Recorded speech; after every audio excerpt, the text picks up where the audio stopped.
the Macaroons. Come on, friends, let's sing this tune. Meet two best friends, Celine and Steve. These two love to play together. One sunny day, they met at the park and decided to spend the afternoon having fun. He brought a colorful block and invited Celine to play. She thought it sounded like a wonderful idea.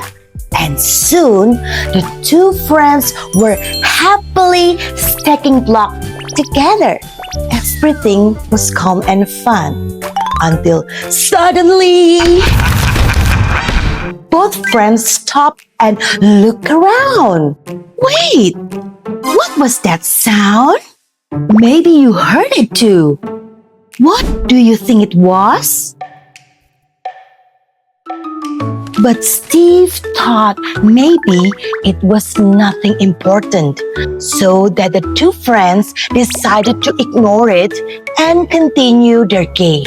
And for a little while, everything felt normal again. But then, the strange sound came back, and this time it was even louder. Now Celine started to worry. What if something dangerous was hiding behind the wall? Steve wasn't so sure anymore either. Maybe they should really check. What would you do? Keep playing or carefully investigate together? So the two friends slowly walked closer. Sometimes being brave doesn't mean we're never scared.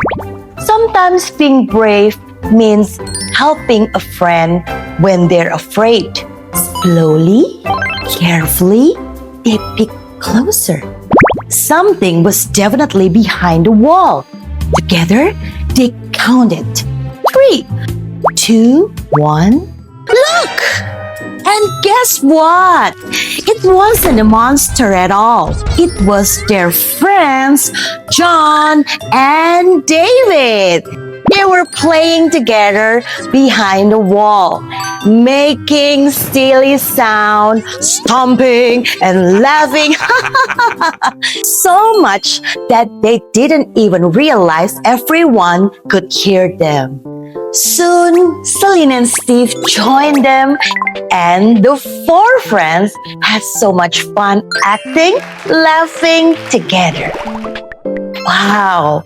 What started as a mystery turned into a fun adventure. Sometimes things seem scary only because we don't understand them yet. But when we stay calm, look carefully, and explore together with our friends, mysteries can turn into exciting discoveries. Now tell mommy or daddy, have you ever heard a strange sound before? What do you think it was? And you can write answer together in the comment below. So, see you next time, friends, with the Macaroons. Bye-bye!